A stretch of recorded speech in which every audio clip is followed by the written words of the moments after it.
All right, let's talk about the standalone literature review. I know. Just the name can sound a little intimidating, right?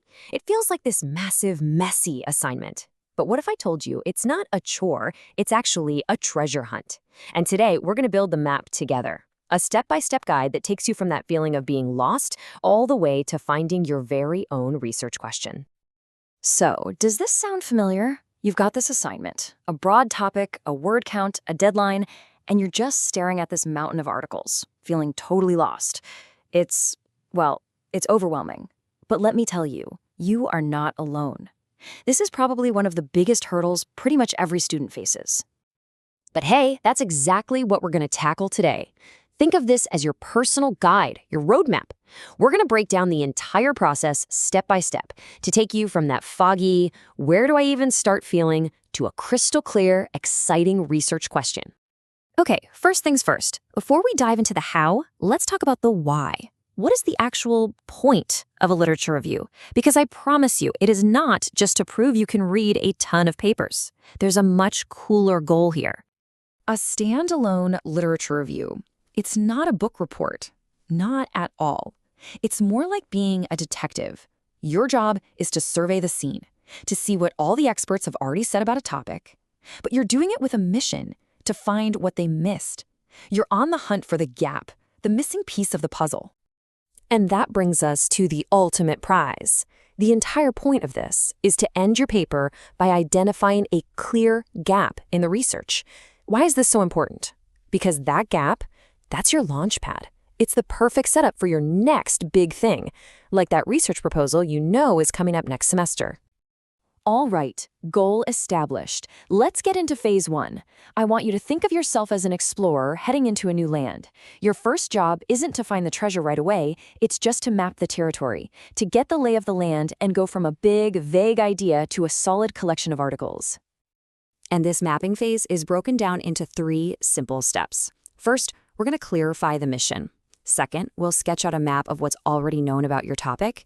And third, we'll start the actual hunt for our sources. Okay, step 1. This is super important. Before you even think about searching for articles, you've got to know the rules of the game. Nail down your broad theme. Then check the boring but essential stuff.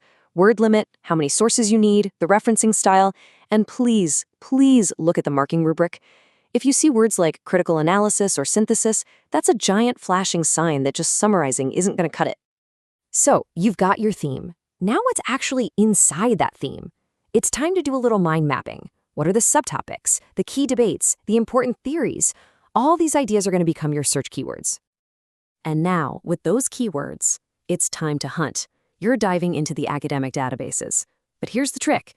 Be selective. Don't just download everything. Read the title and the abstract first, and ask yourself one simple question. Is this really relevant to my topic? You have to be a little ruthless here. Your goal is to build a core set of super relevant papers, not a giant library of maybes. All right, on to phase 2. This is where things get really fun. You've gathered your intel, your sources. Now it's time to put on that detective hat again. We're shifting from collecting information to analyzing it. We're looking for clues, for patterns, for connections. You know, the biggest mistake most people make right here is just passive reading. With a highlighter, just coloring in some sentences. That's not enough. You need to interrogate your sources. And the best way to do that? Have a system. And this right here is a total game changer. A simple note-taking matrix. For every single paper you read, you're going to systematically pull out the same key pieces of information. What are the main concepts? What methods did they use? What were the big findings? And, this is the most important part, what's your critique? What are the strengths and weaknesses?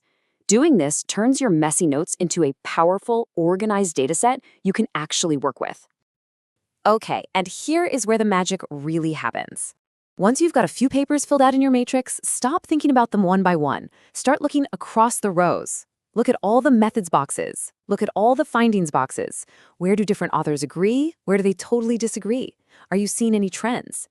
This is how you start to see the bigger conversation, the whole landscape of the research.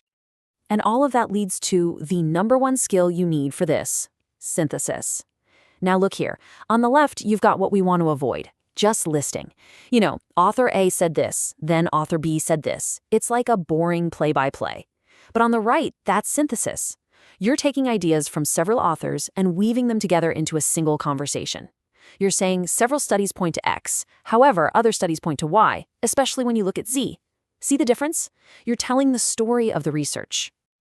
Okay, all that hard work, all that detective work, it flows right into phase 3, writing your story. You've done the analysis, you've found the patterns, now it's time to be the architect and build your paper, your argument. And the good news is, the structure for this is actually pretty simple, but it's really powerful. You've got your introduction, which basically tells the reader, here's what I'm going to do. Then you have your thematic body paragraphs where you discuss the patterns you found. And finally, the conclusion, which is where you deliver the big payoff, summarizing what's known, highlighting that gap, and suggesting what needs to be researched next. And I'm going to say this again because it's so important. Your body paragraphs are organized by themes, not by authors. Each paragraph should tackle one main idea, pulling in evidence from 2, 3, maybe even 4 sources to support your point. Which brings us to the grand finale, the final payoff. Remember, your conclusion isn't just a summary to wrap things up. It is the launchpad. It's where you set up your own future research. Now, in that conclusion, you have to be super explicit. Don't be subtle. Spell it out for your reader. What exactly is the gap you found? Is it a topic that nobody seems to study? Is it a specific group of people that's been totally ignored? Or maybe the evidence is just all over the place and really inconsistent. Hey, you can even point out the limitations that other authors keep complaining about in their own papers. That's a great way to find a gap.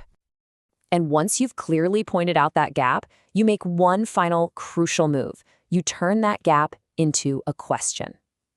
That's it. That's the moment you transform that missing piece into a focused, exciting research question that's ready to go for your next big project. Okay, before you hit that submit button, let's do a quick final check. Does your paper clearly state its purpose? Does it analyze and critique, not just summarize? Is it organized logically by theme?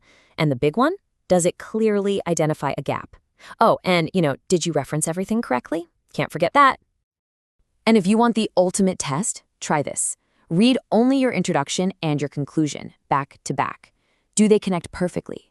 If someone could read just those 2 parts and understand the whole story, what the current research says, what's missing, and what should happen next, then you have absolutely nailed it. So there you have it. You've gone from a big, scary, broad theme all the way to a sharp, exciting research question. You mapped the territory, you found the patterns, and you identified what's missing. The assignment might be done, but really, the journey is just beginning. So the final question is, you found the gap. What are you going to discover?